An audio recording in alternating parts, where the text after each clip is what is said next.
How are you doing? Sorry, I'm late. If you were on Instagram, blame Instagram. To be honest, Instagram sent me in a research spiral and the nosiness took hold. So then I was researching a whole different case that has nothing to do with our live today. So shout out to Instagram and shout out to y'all.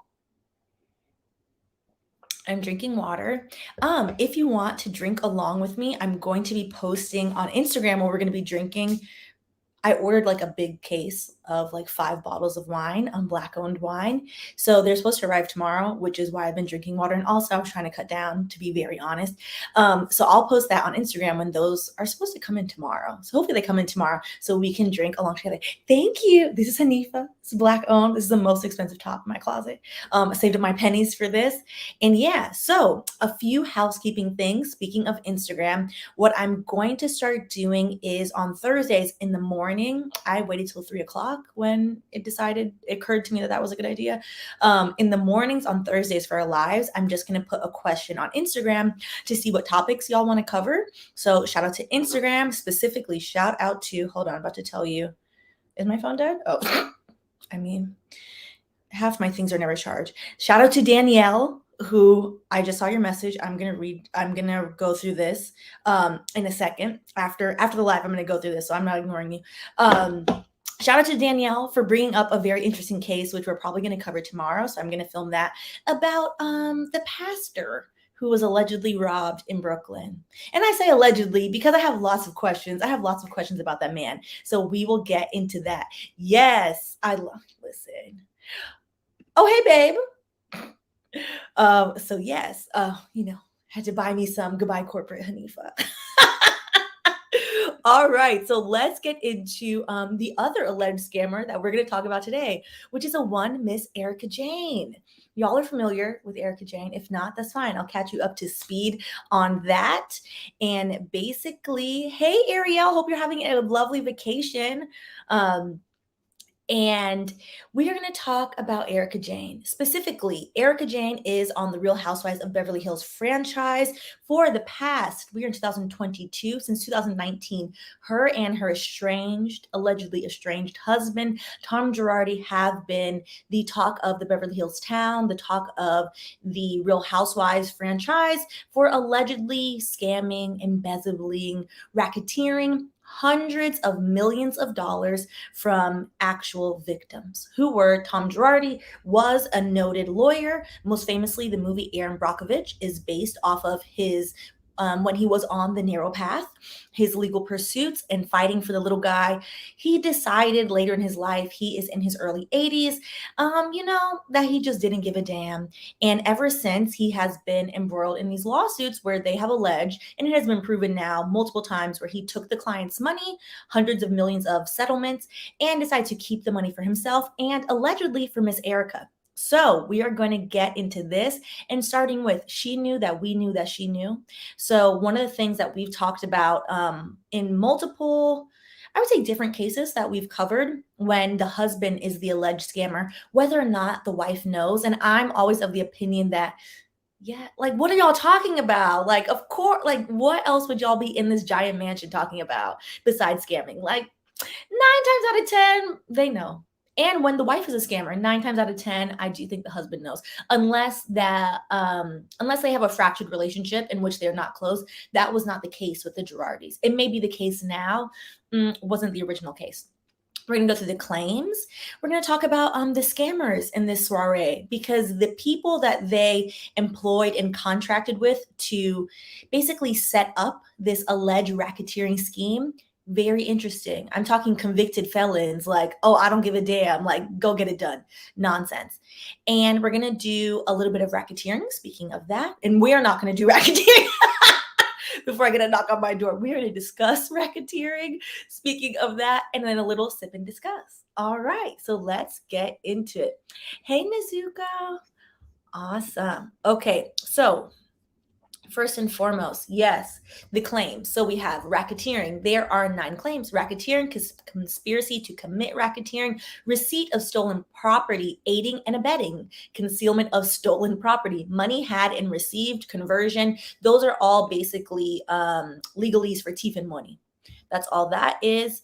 And also, I love that for once I put this in big enough, sized it up from the complaint to where I can actually see this and don't have to lean in. So that's great. Shout out to past me for thinking of current me.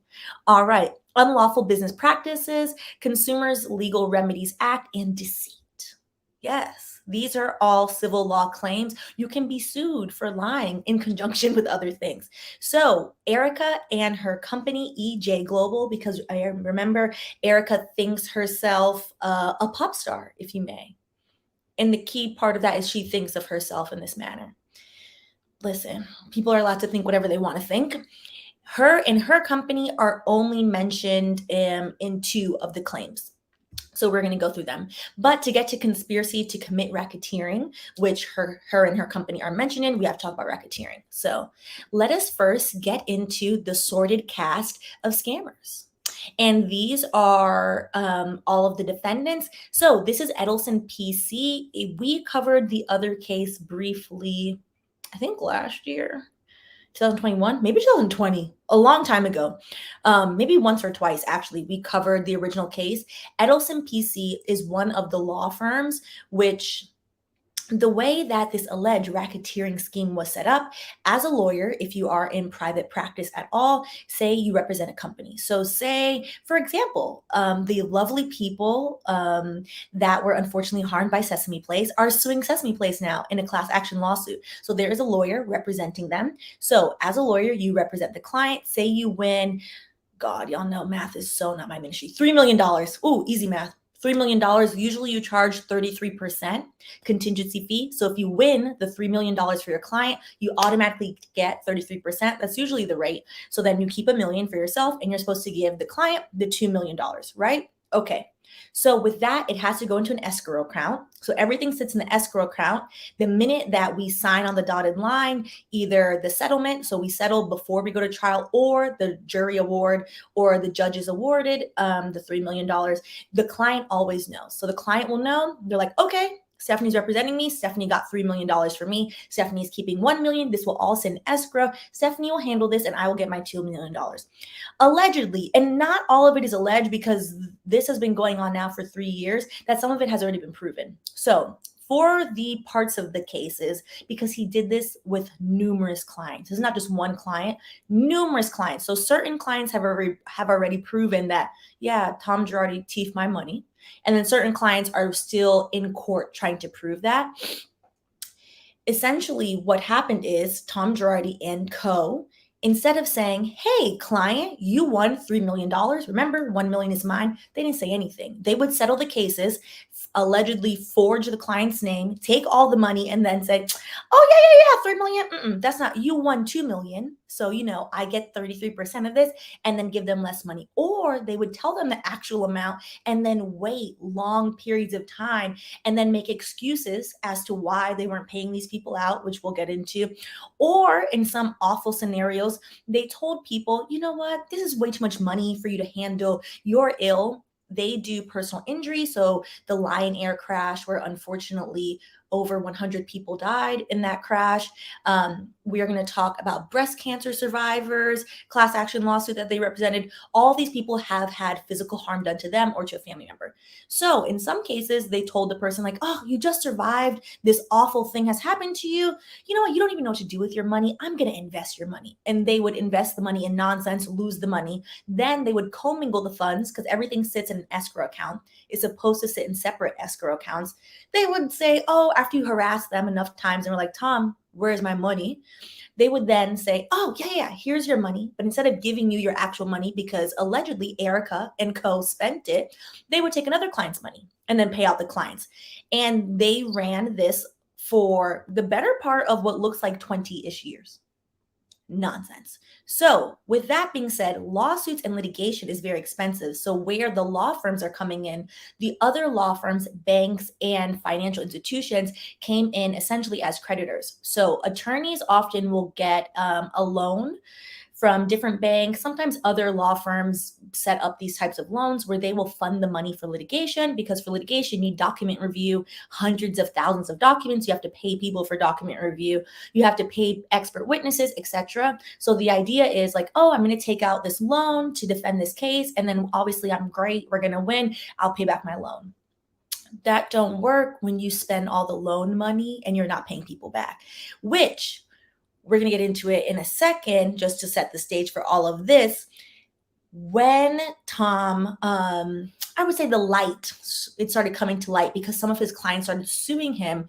He also was essentially defaulting on these loans. So he's currently in bankruptcy court, which that has been going on for 2 years. There are other attorneys on YouTube who have done excellent jobs going through all of the bankruptcy proceedings of, oh yeah, they're trying to auction off the house today. Erika acted a plum fool, didn't want to let them in the house. She didn't want them to get her little baubles, her jewels, her things, honey, all of that. So if you want to see that, I do recommend. There are a few channels that have done a great job going through all of that. In bankruptcy court, they're essentially they have already found, like, yeah, you embezzled the money. Now you have restitution. You need to pay this money back, which they've spent off most of this money.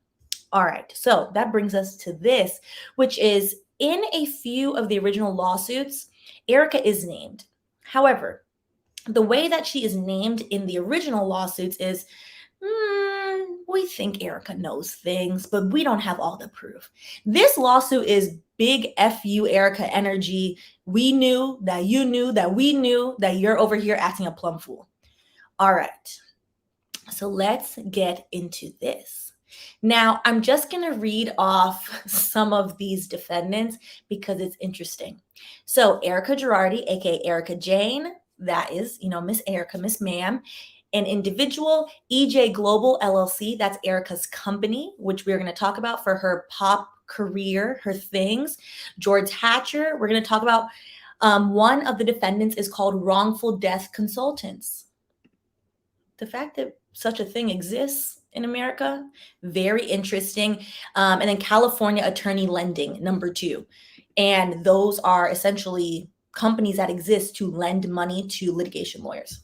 All right, so let's move along into our scammer soiree, which I meant to check if that's spelled right, which is why I clicked off of it fast, but I forgot to check. All right, so let me make myself small.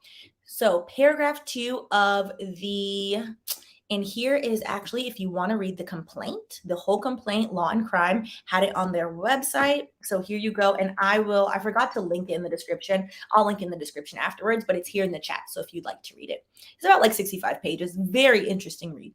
So indeed, the Girardi Keese firm, that's the name of the firm that is very much dissolved, does not exist, honey. Operated what we now know was the largest criminal racketeering enterprise in the history of plaintiff's law.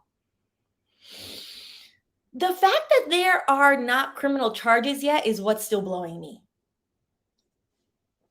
All told, it stole more than $100 million from the firm's clients, co-counsel, vendors, and many other unfortunate enough to do business with the firm.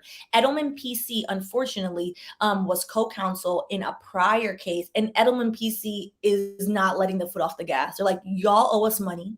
We're tired of you. We've been chasing you for the better part of 10 plus years. Pay the money. So shout out to Edelman PC because, wow, tenacity. All right. And I think I had a little note for myself.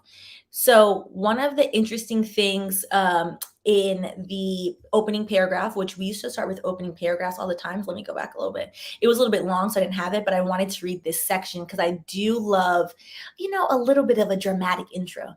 As the layers have been pulled back more and more each day with the pending bankruptcies of Girardi, Keese, and Tom, and the torrent of claims and investigations that came in the wake of the firm's collapse, the real story is one that seems like a tale out of a John Grisham novel, which John Grisham is one of like the most noted law and crime authors. So he's like cited in like a lot of lawsuits. Girardi Keese was little more than a criminal enterprise disguised as a law firm. Which, this is very interesting. That is, I would say, the first time they're saying that in legal documents. Like, wait, Hunar running a Ponzi scheme. There are allegations in this complaint now that are full on saying that Girardi Keese, the law firm, was nothing more than a Ponzi scheme. The way it was set up, yeah, I could see that. I could see that. Okay. So insert our sorted cast of scammers. And these are not alleged scammers. These are full on, oh, interesting. So let me go ahead and do, because y'all know I cannot see. Hold on. Let me move me so I could lean in. Okay.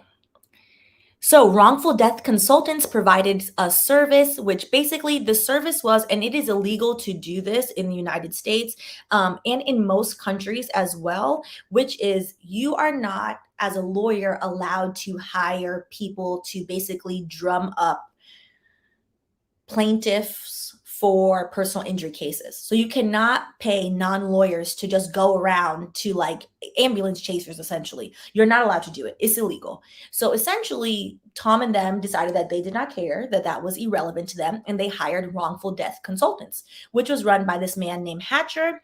Now, Hatcher is a convicted felon with a decades-long history of engaging in criminal behavior to supply unscrupulous lawyers with personal injury clients. Again, this is illegal. There are payments on the books. There are receipts on receipts on receipts of him receiving tens of thousands of dollars of payments multiple times. In 1976, Hatcher was convicted of conspiracy, grand theft, unauthorized practice of law. At one time, he decided he wanted to play attorney, and illegal solicitation of business for lawyers for a scheme in which he used a fraudulent charity to steer injured hospital patients to the attorneys who paid him. The company you keep is always telling of how people are as a person. After Hatcher, he was convicted for all of this. He violated his probation for the conviction by passing bad checks and carrying concealed weapon. The prosecutor at the time told and I'm not like a fan of prosecutors, but I thought it was hilarious, told the Los Angeles County Supreme Court, the one thing above all others that George Hatcher's history teaches us is that so long as he is free in society, he will be seeking and invariably finding another hapless victim, be it a sophisticated businessman or a penniless widow and her orphan children. Mr. Hatcher didn't give a damn. Mr. Hatcher is about scamming and there are enough receipts to prove that that's what he's doing. However, Tom Girardi hired him allegedly to do exactly that. And in a second, we'll get into what constitutes racketeering and what the elements of how you show what is essentially like a racketeering scheme. Because racketeering assumes that you're all colluding together, which, yeah, is giving that. So the racketeering scheme, in this case, I'll just jump ahead for a second, is called the Girardi Family Enterprise, which is Girardi Keese, but that's what the plaintiff has decided to call it, the Girardi Family Enterprise. It's very much giving mafia. It's very interesting. So let's continue. The Girardi Family Enterprise need for new clients was such that it also offered illegal fee agreements, so this is what we were talking about, including offering illegal cash bonuses to non-lawyers in order to refer clients to the firm after a major catastrophe. So essentially, anytime a catastrophe happened, they would dispatch Hatcher and his consulting firm, which the use of a consulting firm to just run around after bad things happen to people is wild. These black market service providers to unscrupulous plaintiffs' lawyers are also known as case runners, whose job is to race to refer victims of a tragic accident to firms willing to strike illegal agreements that enrich the non-lawyer. It is also illegal as a lawyer. So law firms are set up as partnerships. It is illegal as a lawyer to have a law firm set up as a partnership where you have a non-lawyer as one of the partners.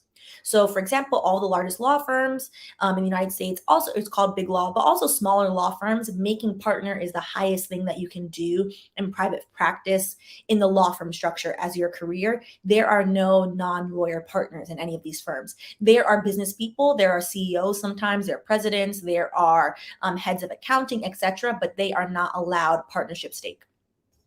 And the idea is because if you are not a lawyer and we're running a legal business, then if you do not have to abide by the code of ethics that lawyers have to abide by, then you may be incentivized by financial gain.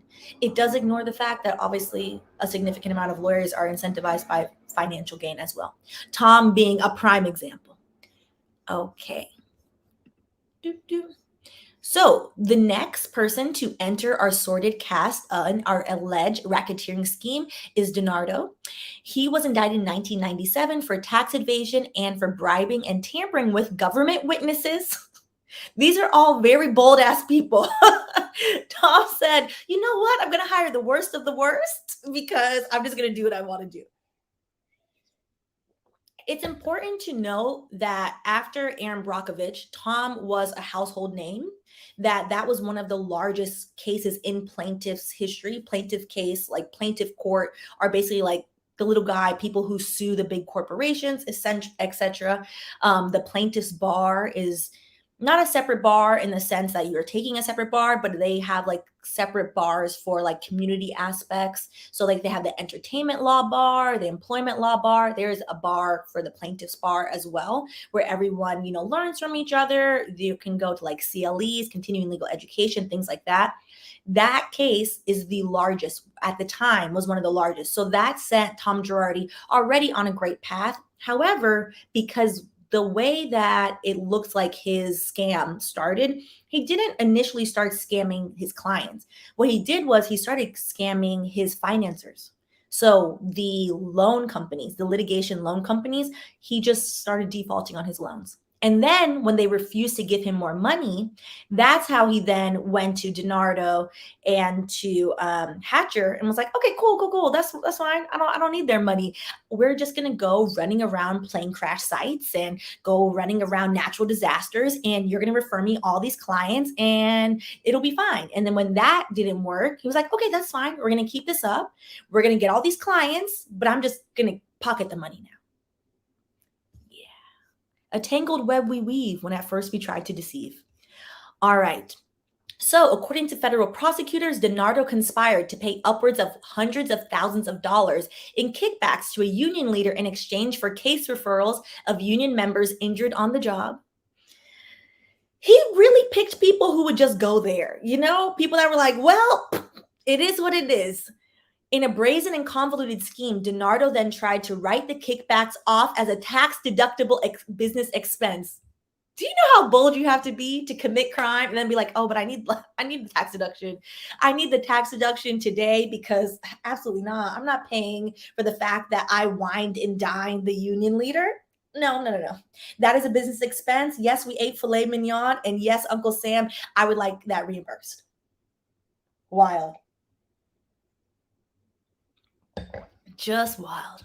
Okay.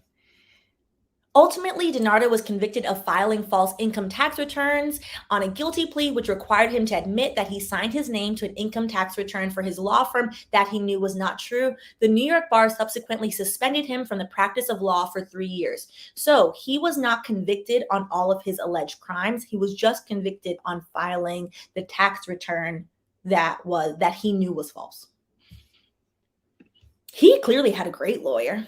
So, and then our last part of our alleged racketeering scammer soiree is EJ Global LLC, which EJ Global LLC, if you are not familiar with, is Erika Jayne's company. Now, the sole member of EJ Global LLC, so when you sign up for an LLC Twitter knows all about this. LLC Twitter is a mess, child. Which is ironic that someone that's not on Twitter knows what LLC Twitter is. When you sign up for an LLC, you can be a sole member.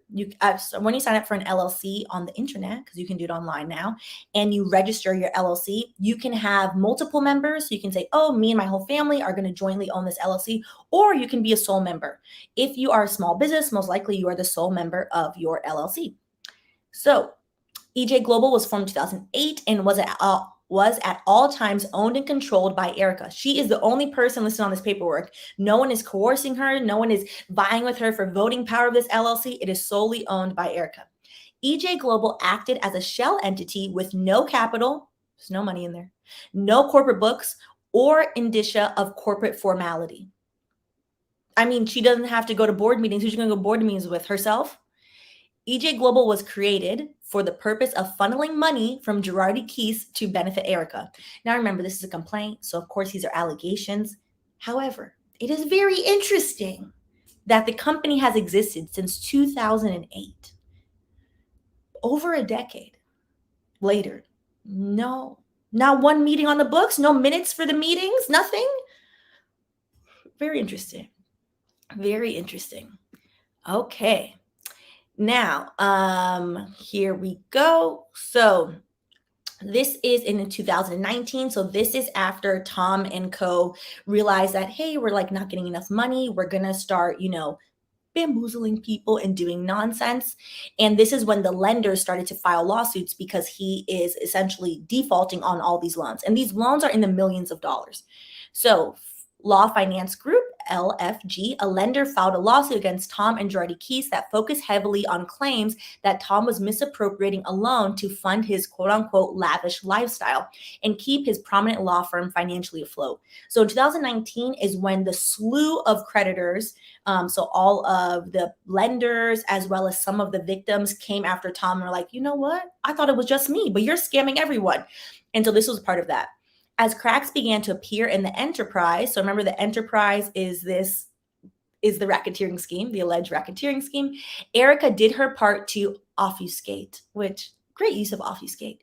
Erika was asked to comment on the lawsuit dozens of times by various media outlets. Initially, Erika tried to brush off the LFG lawsuit, saying, listen, we're in the lawsuit business, baby. We sue and we get sued. The callousness and the boldness as to which she has conducted her Instagram alone, as this has gone on for going on almost 3 years, is objectively wild.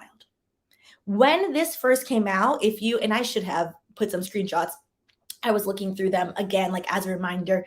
When these lawsuits first came out, she was on Instagram posting even more extravagant pictures of her just jeweled up, glistened up, being like, let them eat cake. That has nothing to do with me. Wild. All right. On March 27, 2019, Erika appeared on an episode of Watch What Happens Live. Andy's stay in all these lawsuits just getting mentioned. During that episode, a fan asked Erika if she feels the need to cut back on her glam squad since her husband is being sued for huge amounts of money. The host of the show, Andy Cohen, acknowledged that they get a lot of questions about this and asked Erika if there's anything she would like to say. Erika replied, yeah, it's a lawsuit and you can't comment on it, but then added, I pay my own bills, so no, I don't. Erika, girl, please. What bills? For context, I don't think I have it in here, but for context, around that time, and all this is filmed and memorialized on national television and in Bravo, Erika's glam squad costed approximately $40,000 a month. She had, I believe, 2 or 3 hairstylists. I mean, the wigs were wigging. They were looking good, but $40,000? That's a lot of money. It's wild. It's unnecessary, and it's very greedy. So let's get into the alleged racketeering scheme. Okay, so this is the first cause of action. Now you'll see Erika nor EJ Global is not listed here. She's instead listed in let me make it a little bigger so y'all can see. Instead listed in the conspiracy to commit racketeering. So for this, again, for racketeering, we're going to go through the definition because we actually just covered racketeering in the RICO Young Thug and Gunna video that we did last month, I think. So we're going to just reuse that. Love having a catalog these days. It's nice. So you're going to hear the word enterprise mentioned a lot because that is the legal term. So they have decided to call Girardi Keese and everyone associated with it the Girardi Family Enterprise again. So the Girardi Family Enterprise is a group of individuals that was and is associated, in fact, for the common and shared purpose of 1, operating Girardi Keese in a manner that appears to be a legitimate plaintiff's law firm, but is in fact a vehicle to obtain settlements on behalf of injured clients, then steal the settlement's funds.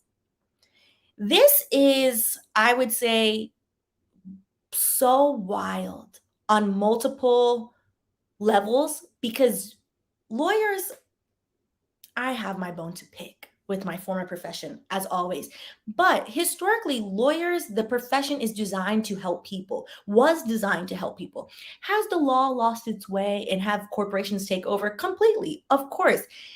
The idea that a law firm can be used for a racketeering scheme, that a law firm can be used as a front for a criminal enterprise solely, that it solely functions to do crime is wild. Like, The fact that this lawsuit is coming would lead me to believe that maybe criminal charges are also coming, because racketeering is both a civil matter, so you can sue in the court of law, as well as a criminal matter under the RICO Act. Okay, let me make me small.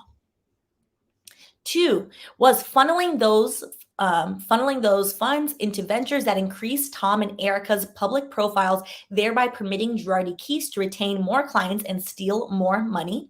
And then 261, we'll just jump down really quick. Each has participated in the operation and management, let me move me because I can't see, management of the Girardi family enterprise with the goal of accomplishing the same common and shared purpose. And essentially what they're doing is they are attaching the actions that happened to the legal definition, which is, are y'all all working together for the shared purpose of defrauding people under the guise of being a plaintiff's litigator? And from the base case, it would seem so. It would seem so. Okay. And on that note, we're going to go ahead. Let's put this in here and a quick 2 seconds on what racketeering is. Racketeer, Influence, and Corrupt Organizations Act. What is racketeering? Racketeering is a type of criminal activity in which money is extorted from a victim by threat or force. It's giving Sally Mae. Originally designed in the 70s to target the mob and some cartels, the RICO Act was introduced in 1970 as a part of the Organized Crime Control Act of 1970. Under RICO, it is a crime for an individual to belong to an enterprise that is involved in a pattern of racketeering, even if the racketeering is committed by other members. Essentially, RICO allows you to get in trouble for what somebody else did. Specifically, Section 1962 of RICO prohibits any person from A, using income received from a pattern of racketeering activity or from the collection of an unlawful debt to acquire an interest in an enterprise affecting interstate commerce, B, acquiring or maintaining through a pattern of racketeering activity or through collection. Oh, I cut off. But yes, if you participate in a pattern of behavior that is intended to defraud others as well as coerce them into being defrauded, you have participated in racketeering. And racketeering requires an enterprise. So it has to be multiple people colluding and working together. Exactly this, which I'm very curious to see when the criminal charges are happening, because again, this is essentially setting this up for the either the feds or the DA's office to just charge Erika and Tom. I mean, Tom is still around apparently. Okay, Racketeer. Okay, here we go. Let me make sure I didn't skip too far. Okay, perfect. So let me make me a little smaller. On October 25th, 2019. So important of what's being called out and why I added in the complaint for y'all to read. What was interesting in the original lawsuits that were filed in 2019, 2020, most of the plaintiffs most of the plaintiffs basically banded together and were like, okay, let's sue them together. But then once bankruptcy proceedings started, the way that if you are a creditor, you basically get different priority. So the creditors have higher priority than the victims who are owed money. And then you kind of saw every man for himself and God for us all. Where Edelman PC was definitely trying to keep everyone together, but then you did see like a few other claims. The really interesting thing, and I would say like brilliant thing about this complaint is it ties in everything that has been going on for the past 2.5 years. So it's a very good use of the facts to see like, okay, certain things have been litigated, certain things have been agreed, certain people have been paid back, but no one has been made whole. And the big thing that is missing is where's the RICO? Where's the RICO charge? All right, so October 25th, 2019, Erika personally signed another agreement, this time with California Attorney Lending's sister company, Counsel Financial. Now, these litigation lenders that she is signing agreements to, these are not, it's not Bank of America. Bank of America is a little shicey these days. It's not, a reputable bank or a reputable lender or things like that. It has gone into like, oh, we're like in tier 2. You know, like they're reputable, some of them.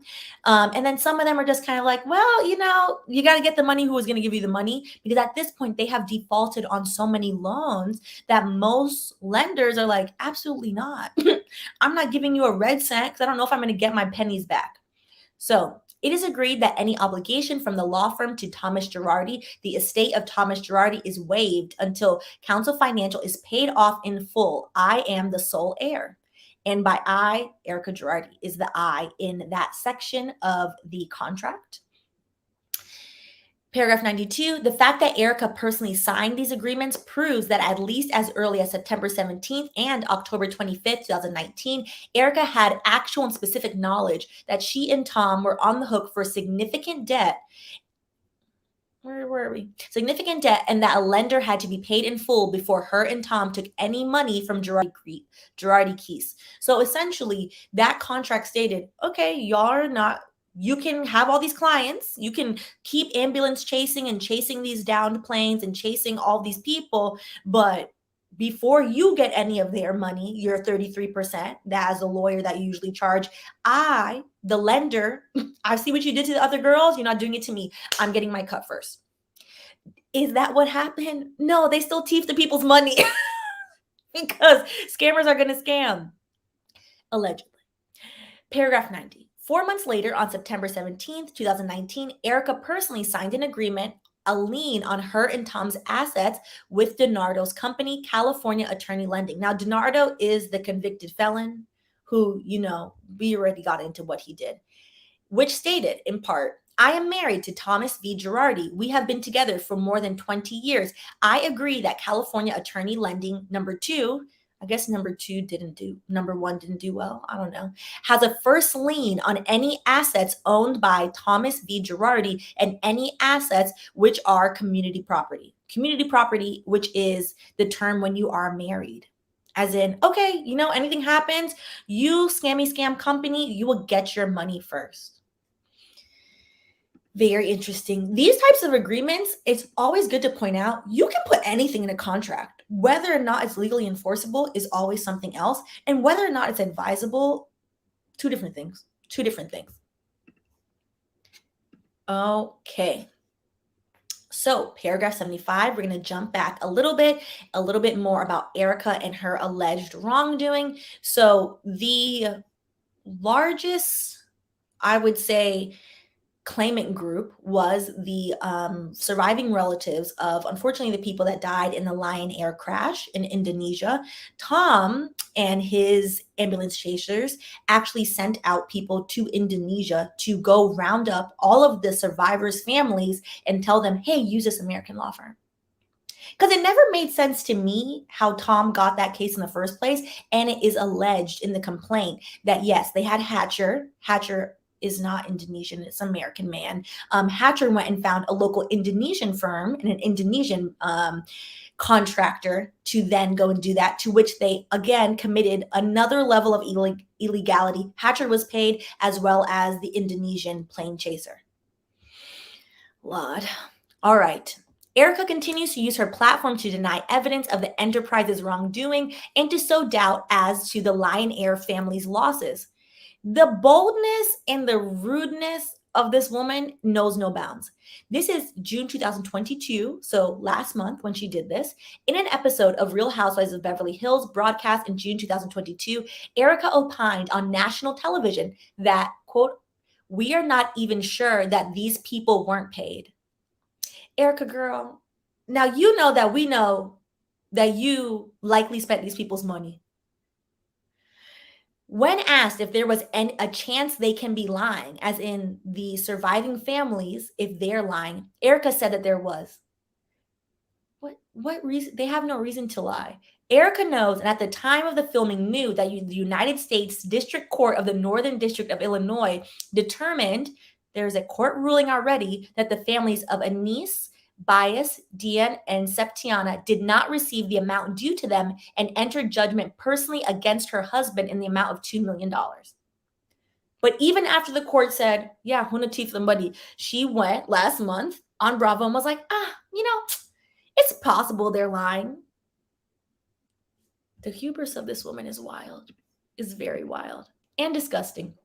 So, receipts, people are always like, where are the receipts? At first, what was like disheartening and very strange was there were a lot of people defending her when this first came out in 2019, 2020. People being like, she doesn't know. She's like a pop star. She's just living her life. And I'm like, first of all, if you think she's a pop star, I see why you believe that she doesn't know.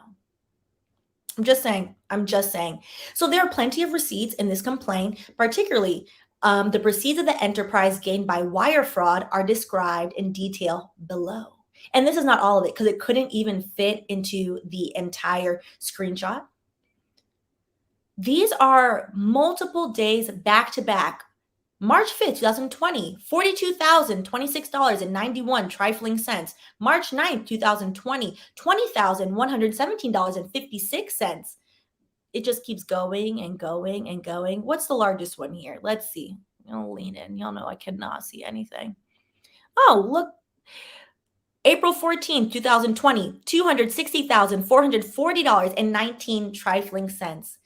On March 5th, 2020 through October 5th, 2020, laundering of illicit proceeds allegedly. Paragraph 117, after embezzling the Lion Air settlement funds. Now, again, these people unfortunately died in a plane crash. Their family rightfully sued the airplane company, and Tom decided, you don't need that money. I need that money. I and my wife need to spend $40,000 a month on glam and glitter. Child, hell is hot. The enterprise used those funds both to dole out profits to the members of the enterprise and to keep the enterprise functioning because, they have business expenses like filet mignon. The enterprise issues the checks listed in Table 3, which totals $3,914,296.67 from the Girardi Keys operating account at Nano Bank on or about the dates shown. All were made payable to Girardi Keys payroll account and signed by Tom. Just assigned it to himself. He said, you know what? Who's going to pay me if I don't pay me? Lord. This one particularly, so there are a few different, the Lion Air victims are not the only class action lawsuit. There's actually another one, and this one to me is equally horrifying and disgusting. And this is to show you how greedy and honestly evil some people can be. I don't think there's another word for it besides evilness. I think her still being allowed on Bravo is flabbergasting. It says a lot about Bravo. Like, I get it. Y'all need ratings. Y'all need the things. But come on, this is ridiculous. This is past ridiculous. So on July 19th, 2011, Girardi Keys settled a case on behalf of 139 women who developed breast cancer after taking hormone replacement therapy. They are then listed as the HRT claimants. On June 27, 2012, a large tranche of settlement funds for the HRT claimants was transferred to Girardi Keys' client's trust account at Torrey Pines Bank. Between June 27, 2012 and January 23, 2013, let me make me small so I can see, the Girardi family enterprise, so Hatcher, DiNardo, EJ Global, Erika, the girls, and Tom, of course, Tom is the ringleader, allegedly misappropriated more than $10.5 million of that money by transferring those funds from the client trust account to themselves without authorization. These are women who were diagnosed with breast cancer, and they were like, oh, girl, treatment? You don't need treatment, girl. It's absolutely disgusting. Let me make me small again so I can see. More than 5.8 million of those transfers occurred even before Girardi Keys told the HRT claimants that the settlement funds had come in. When you reach a settlement, as a client, you have to sign off on it. What they are allegedly stating in this complaint is the claimants didn't sign anything. Somebody signed off on it. Girardi Keys, the law firm, took the funds, didn't tell the claimant anything, didn't tell the claimant, hey, I'm so sorry this awful thing happened to you and that, now you have a legitimate life-threatening disease, a life-threatening illness that you need treatment for. Didn't say anything. Allegedly put it in their bank account, $10 million, and we're like, oh, yeah. If they start calling, we'll give them some money. These type of people. Between August 24th and 27th, 2012, Girardi Keys sent interim payments. It is not supposed to be interim payments. When you settle a claim, the law firm, again, is supposed to put everything in escrow. It sits there. They tell you, Stephanie, it's your big day. Yes, we've won. It's over. Let your shoulders down. I received X amount of money.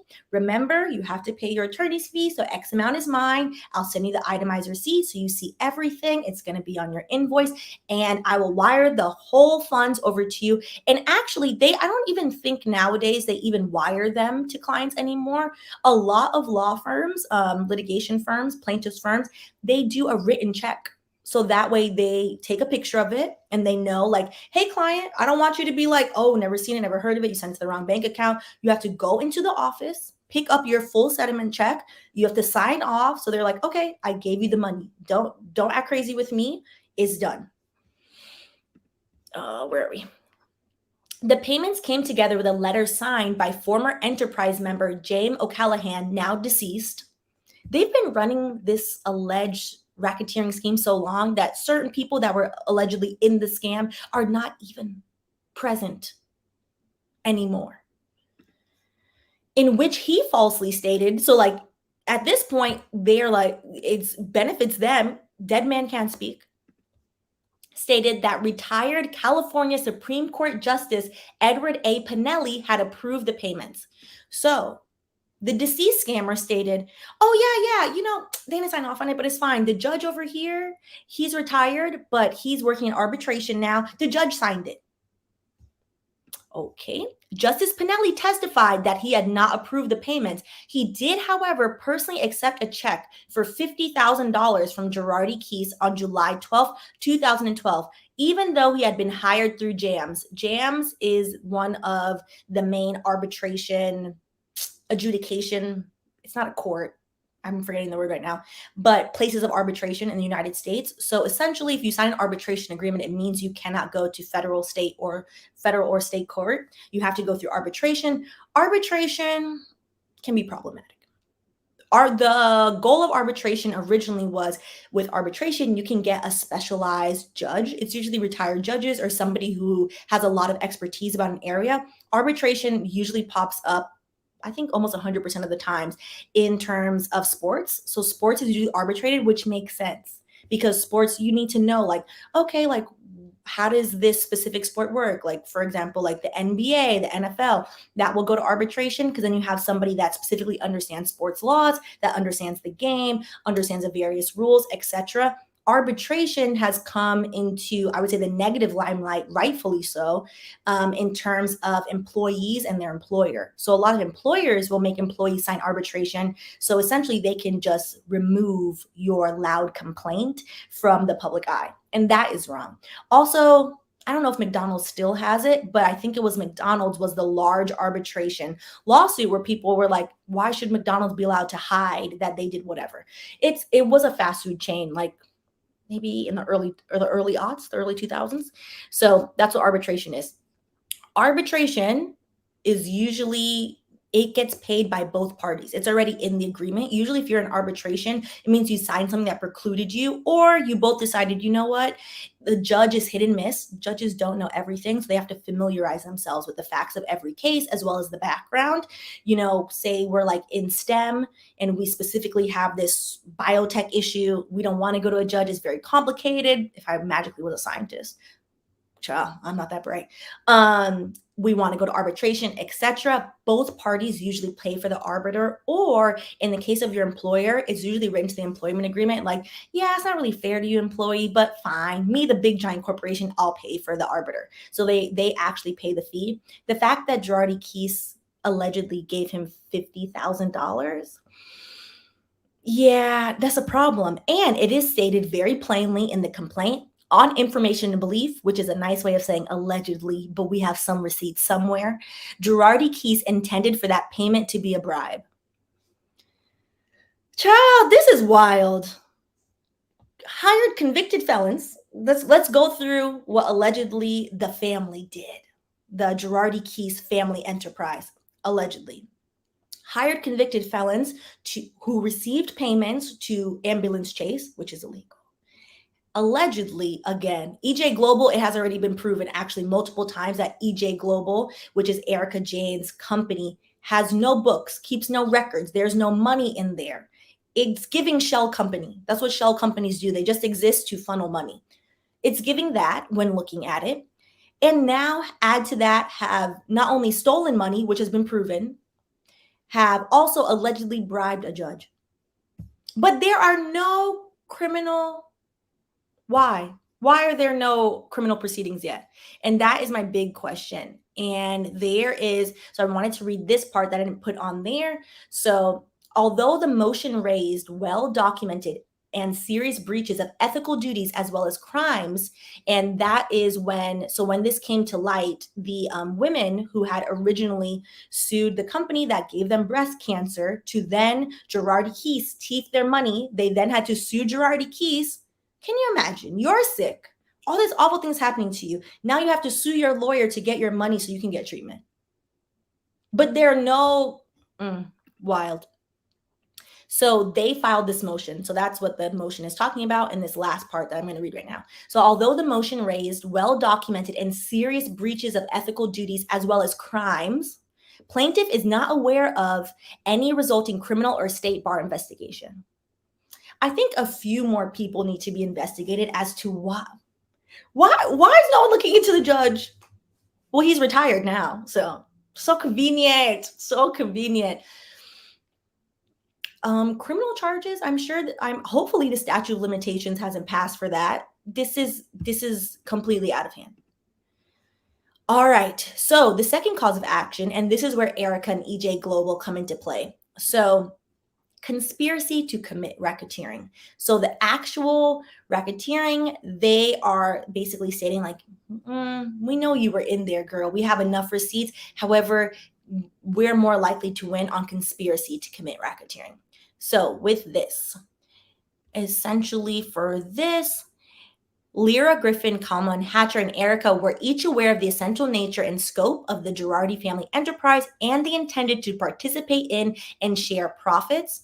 So with conspiracy, it's very easy to show conspiracy.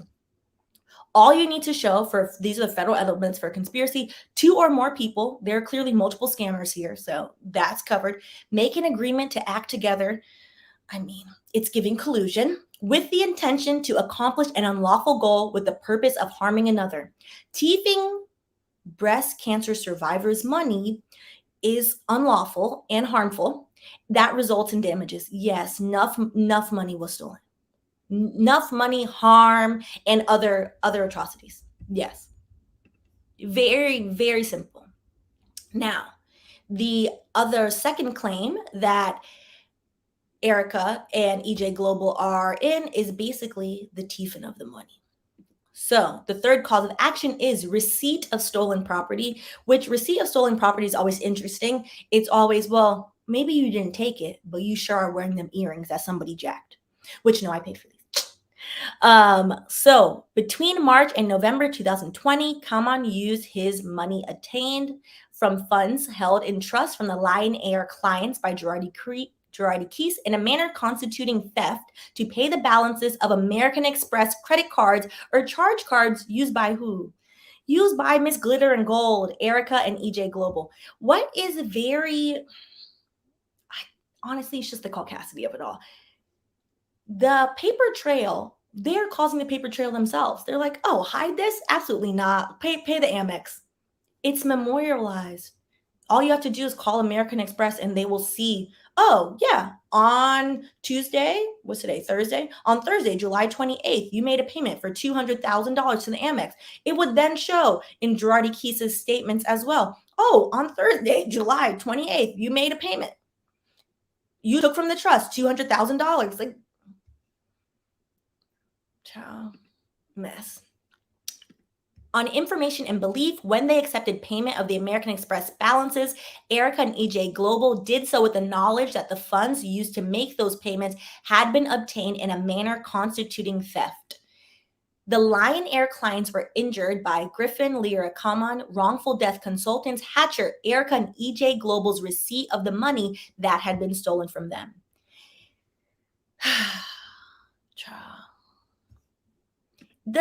I would say one of the glaring things about this complaint is that it's finally laying out what anybody who's been following this case and these multiple bankruptcies and these cases all along has known. Obviously, Bravo is not paying enough for Erika to have $40,000 for wigs, heels, and flights. Bravo has money, not that type of money. Absolutely not. That's ridiculous. Nobody in their right mind would believe a lawyer makes enough money doing legal work to live in a Beverly Hills mansion and keep their wife up in that manner and keep themselves up in that manner and have enough money to fund a fake pop career. And as well as multiple wigs, because they looked good and they weren't cheap. On March 4th, 2020, the balance of the Nano Bank operating account was only $1,570 and that's $1,570.62. Between March 4th, 2020 and March 12th, 2020, the only deposits into that account were 5 checks. On March 10th, 2020, so this is literally 6 days later, the Nano Bank operating account made payments to American Express of $211,441.46 and $238,833.77. Thousands of dollars of those payments were for Erika's company, EJ Global, and could only have come from Anis Kassim's settlement. How awful of a person do you have to be? First of all, let's back up 1 second. You are paying the amount of a regular person's, the old amount of a house. The housing market is absolutely astronomically wild in the United States. And I think kind of everywhere now. So what used to cost a decent size regular single family home for an American Express payment? What did you buy? Also, this is a petty point, but it's a point nonetheless. None of the clothing ever looked that good or made logistical sense for it to cost that much.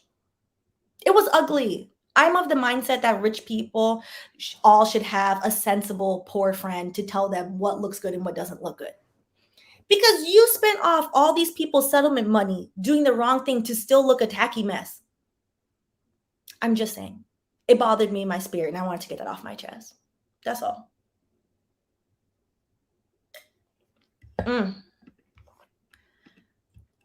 All right. And on that note, we're going to see what happens with this case. I am thinking, to be honest, that criminal charges should be coming. Also, if you just tuned in, I'm turning the AC on. It's hot as hell in here, so sorry if it's loud. I think criminal charges are going to be sorry, I was looking at my phone. Grace was messaging me. Hey, Grace. Going to be coming because basically this complaint sets up the stage for, I would say, a federal prosecutor. It's federal crimes. It's multiple states, multiple countries of people they're scamming to actually file RICO charges against them. And they should. And if not, our criminal justice system, listen, is already a hot mess express and clearly goes after certain people, but to not go after these group of people who have not allegedly on all counts, because some of the counts are already proven, have admitted to thieving people's money, particularly stealing money of people who have passed on in awful ways, people who are sick. They are a personal injury law firm. It's not like they're representing corporations and, it's a corporation. Like, there's no harm. Like, whatever. Like, nobody feels bad, really. And by nobody, I mean me, when the corporations get scammed. Whatever. Sorry about you. Do better. But actually stealing money from regular people, that's awful. That's absolutely awful. Listen. So on that note, it'll be interesting to watch to see where this goes. She's just going to continue to deny this. I think we also have to look at the culpability of Bravo in these instances. Like, there are too many scammers on the Bravo network for Bravo not to know something, in my opinion. Like, how much plausible deniability is there? And also, Jen Shah is going to the slammer. We already know that. Her sentencing, I believe, is in October. She pled guilty. Time is being done. If Jen Shah, who is running a much smaller crime, a much smaller scheme, also targeting old elderly people who are regular degular people like, you're targeting, what is the word, you are victimizing people that are most likely you think aren't going to complain, which is what Erika and Tom did. Like, Lion Air is based in Indonesia. The majority of the families, if not all of the families affected in Lion Air, because that case is always brought up, are Indonesian. They live in a country so far away. Like, oh, American people are going to look into the fact that we're scamming over there. It's wrong. It's trifling. You're already screwing susceptible people. So why should Jen go and be glittered and braided up in jail and not Erika? I think they should share a cell, in my opinion, because this is a mess.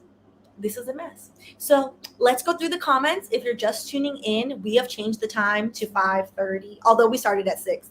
I was late. We changed the time on Thursdays to 5:30. So we're gonna do Thursdays lives at 5:30, and I'm gonna post on Instagram on Thursday mornings now. If anybody has suggestions, so that way we get all the suggestions in, and then y'all can like pick what we would like. And yeah, so let's go through the comments. So if you're tuning in, just scroll to the beginning because all you're gonna see is forehead and comments right now. All right. So let's go through this. And if you haven't already subscribed, go ahead and subscribe and like the video. I always forget to say that in the lives. All right. And I appreciate y'all. Listen, that was kind of funny. That was, I laughed a little bit. Because for her to be so, oh, everything with me is luxury and tacky and I'm flying private. Like, oh, you're getting served in the baggage claim? It was fitting. It was very fitting. All right. Okay. Nezuko. Erika is my fave to watch for her levels of denial.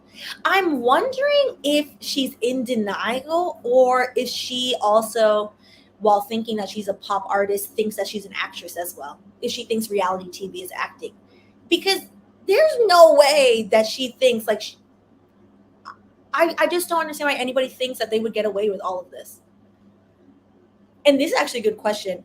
Why is scamming an addiction? Which I think last week we talked about, or the week before, talked about maybe doing a mini scammer series. I think we are, because I'm very fascinated with why anybody would have so much hubris to do these things. And also, this is past hubris. Like, this is evilness when you're preying on people. That was the word I was looking for. When you are preying on people purposely. So that way you can literally live lavish and do nonsense. All right. Hi, Natalia.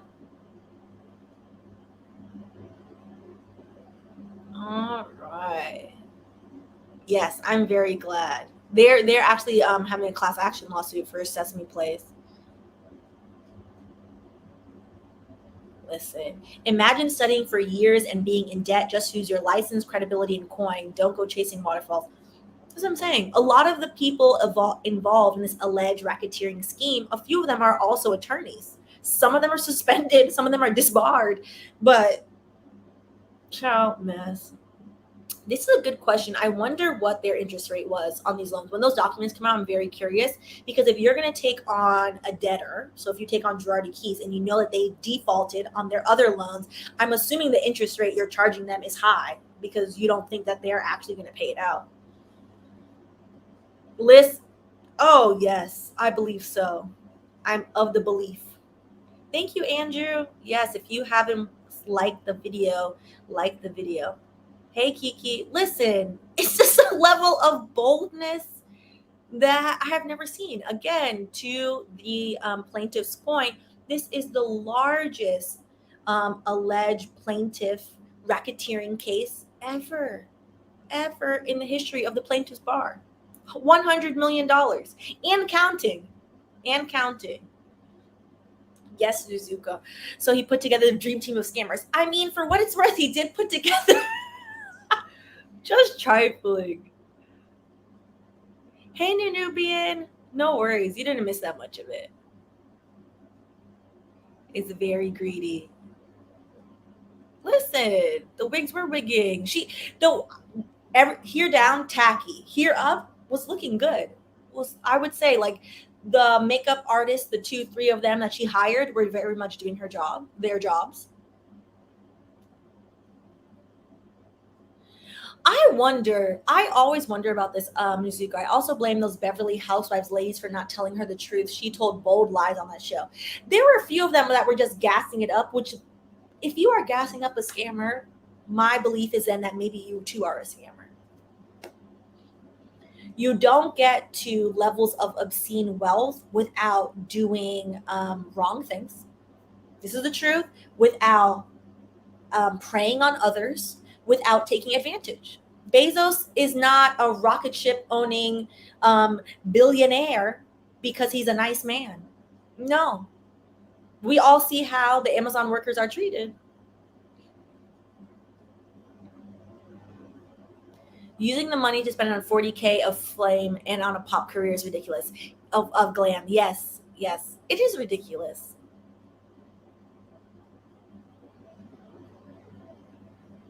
All right.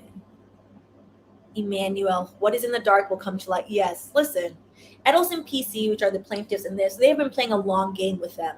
They've been playing a long game. So I'm rooting for them. Same. I love Whitney is my fave. I love Whitney. Type effectiveness. Wicked, I tell you. Exactly. Only one. Adrian, that's why Erika's foolishness is so evil. She acts like there wouldn't be a paper trail of the clients actually getting paid. Exactly. It's a level of gaslighting too. I think her, if you see like her Instagram when these lawsuits first came out, she had specific captions and pictures basically like taunting people. Like, I don't care that you're suing me and my husband. Like, we're living great. Lady, also the level of attention needed, because they've been scamming, right? Tom has been scamming. This is proven now. And that wasn't enough. It wasn't enough for her to be like, okay, I'm living lavish. I'm living good. I have 5 hairstylists. I'm being tacky and wacky, but no one is seeing my tackiness. I need to get on a show. Everyone needs to see that I do not know how to put an outfit together, that I have glitter where glitter doesn't need to be. Everyone needs to see it. That's objectively wild. Had they scammed in silence, they probably would have got away with this. So I'm glad that they are finally getting their just receipts. I'm glad. I'm glad. Exactly, Lorraine. Evil, greedy, and disgusting deed done, but still going to film. What? That to me just shows, I think scammers have a level of narcissism that normal people are not accustomed to seeing. Because who I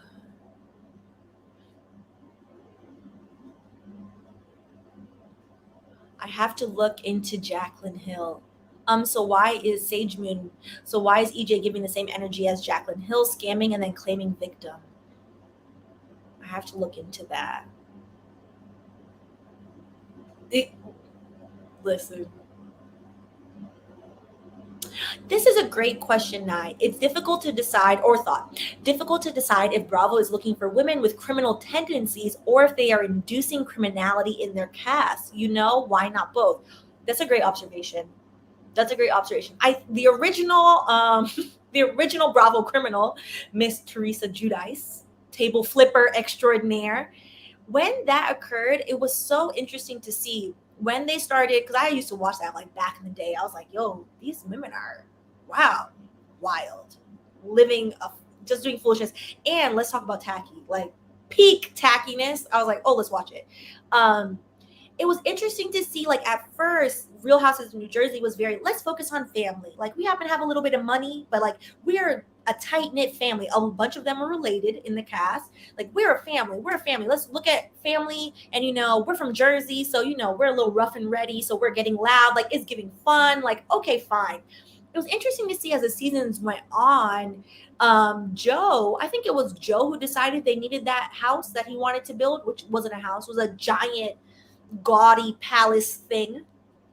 And I wonder, with that question bring up, if because they were on television, maybe they were looking at it like, oh, well, we look all right, but those Beverly Hills ladies, that's some money over there. Because Beverly Hills historically on the show has the most money.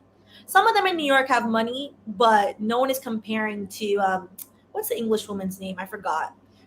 Where they have obscene amounts of money. So that is a very, very good point. I wonder if being on TV is making them worse, to which then they are literally committing crime in live time. And you're just like watching them like, oh, okay, yeah. Sure, those contractors, where they come from. Interesting. Interesting. All right. Hey, Mel. Listen, they don't. It's either hobo, not chic, or just tacky and wacky. Like, no middle ground. No, like, hey, let's just give a little bit. Like, no, nothing. No, nope, nope, nope. I have seen very few. Rihanna's the only exception. Exactly. It's just Ree. It's just Ree out there like, girls, we could dress this way. And the girls being like, no, we're going to do the least and the most, and all of it will just be a mess. Listen. All right. All right.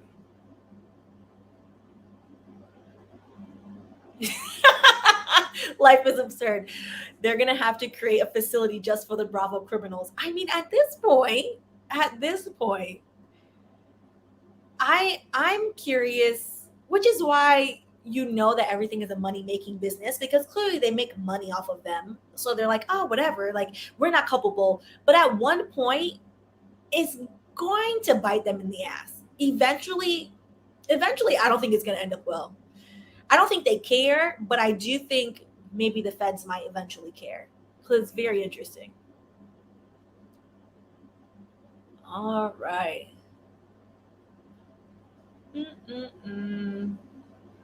No. So that's a good point, Kaylee. Can Tom ever actually face criminal charges if he's in a conservatorship? IDK, how that works. If Tom is found mentally incapacitated, which that was, I think, 2020, a lot of legal teams, and even in some of the court documents, and in this court document as well, a lot of the lawyers push back and they're like, there's nothing wrong with this man. He's a liar. He's been a scammer. He is in his full mind, is the legal community's viewpoint of it. So if he's mentally incapacitated, you cannot criminally charge somebody who is mentally incapacitated. So either he is unwell, and that's unfortunate, or maybe that's his karma, whichever. Or he is not unwell and is pulling his final okie doke of kudos to y'all, whatever, bye, I'm over here. But yes, Erika, however, definitely have plenty of years in her to sit in someone's jail cell if they actually charge her. And this is a thought process of a lot of people. Exactly. All right. Mel G, these banks need to go down for this too. They signed off on this.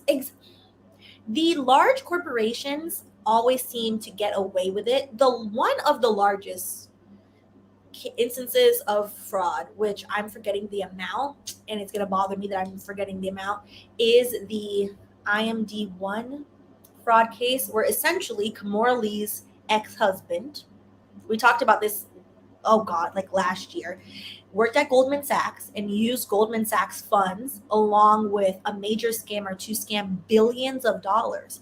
And allegedly, because then Russell Simmons, who is his own problematic criminal mess on the side, then sued Kimora and the ex-husband, saying that Kimora stole money from Russell Simmons to get the alleged, no, actually he's convicted, the thieving husband out of jail, and stole money from Russell Simmons to get the husband bail, so that way he wouldn't have to sit in jail. And he signed documents so that way he basically essentially pled guilty, but Goldman Sachs was never found liable. Goldman Sachs, the bank, the corporation, which is wild.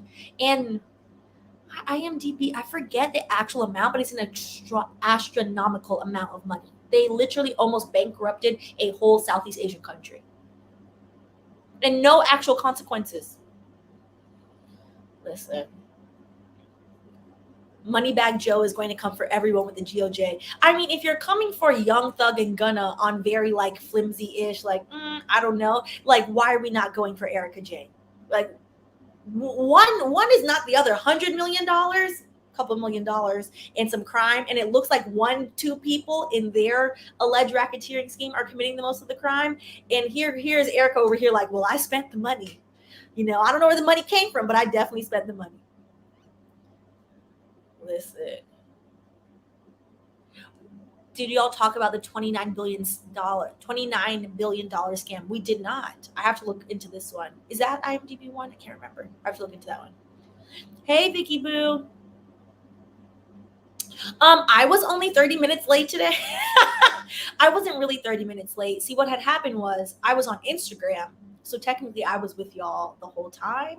But then I set it to 5:45 and then I popped up at 6. So it's fine. Everything is fine. Next week we'll be on time. We're making a schedule. We're getting into the schedule together.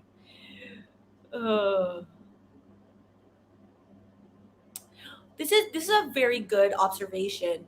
It's the trauma and brokenness Erika has been through that makes her compulsively do this. She's a little girl and single mom who never was protected. And that may be a partial assessment. And also $40,000 a month could have bought some really good therapy, some very good care, excellent therapy, excellent, the best of the best. And I think people have to realize, like, when you make it, money buys comfort. Yes, money. People are like, money doesn't buy happiness. Money buy a roof over your head. And if you didn't have one, you're gonna be happier when you have a roof over your head. Of course, money can buy you protection, but excess past reaching like your homeostasis of like, hey, I'm happy, like I have food in my belly that I like good food, and I have a nice house, and I have like cute pillows. I don't need new pillows, to be honest, but I have cute pillows and I have these things. Like, once you hit a certain threshold, $40,000 worth of glam is not going to fill that hole. It could have all been so different had she just chosen something sensible and started with healing, you know.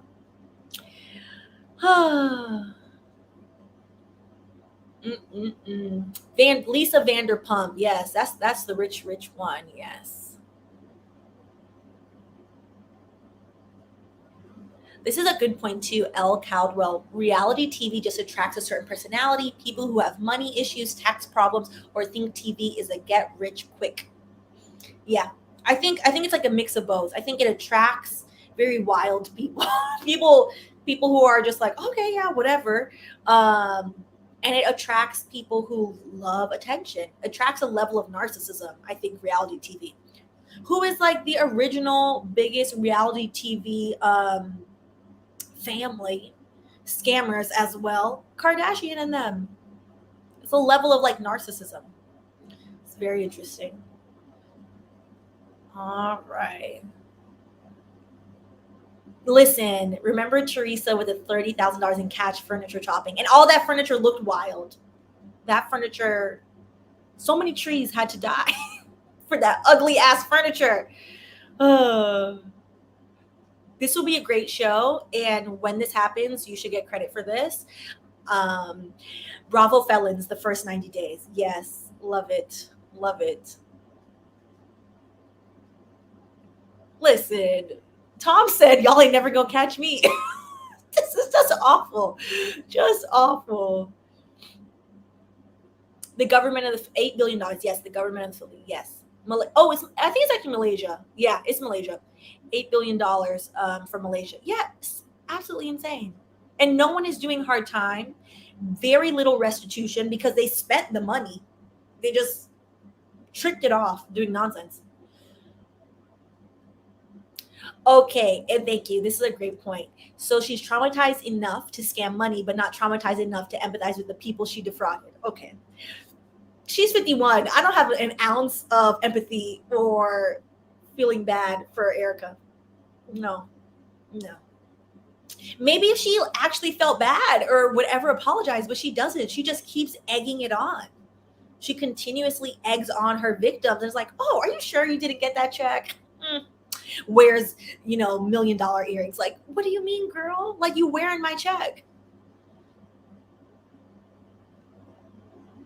Queen Dara, when I say trauma, she's using it as a crutch for her evil ways. Yeah, she literally feels justified in her actions because somewhere along the way, she sold her soul. That's a great point. All right. I completely agree. I think it's also a level of I never say this word right, sociopathy, like as a sociopath, like lack of feelings, lack of, can't empathize with people. That's what it's giving. Because it's been wild to see like on the show. So a few of you brought up her like yelling at Sutton when Sutton was like, girl, what you doing?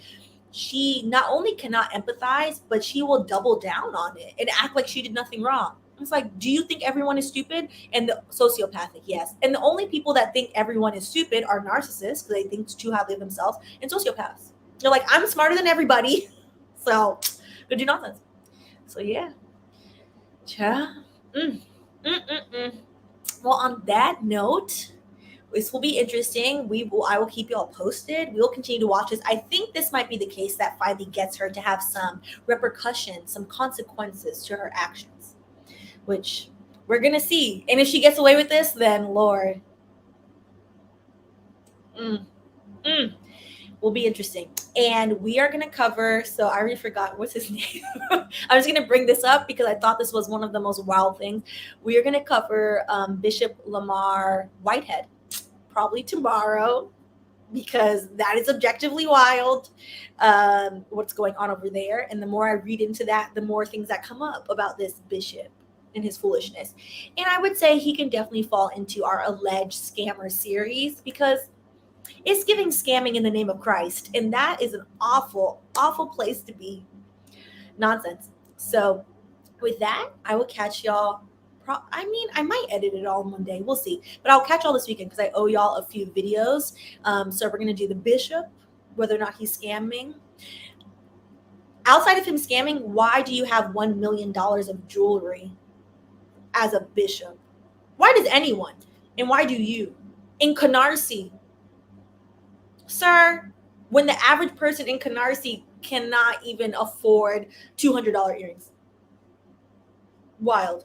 So we're going to do that. I owe y'all the DEI update / student loan video for the month, and July is ending on Sunday, so I have to do that. So those two are coming soon. So we'll do those. And on that note, I will let y'all enjoy your evening, and I will post on Instagram the wine we'll be drinking for the rest of probably like the next 3 months. It'll last that long. I'm trying to like cut down a little bit, so we're gonna make it last. So, yep. Oh, see, I'm telling you, every time I literally look. That's why I was late, to be honest, because someone mentioned it, and then I was like, oh, I'm gonna read up about this. This is very interesting. So we're going to cover the bishop. He will be our first alleged scammer in our scammer series. So I will catch y'all later in the week. All right. Have a good night. Bye.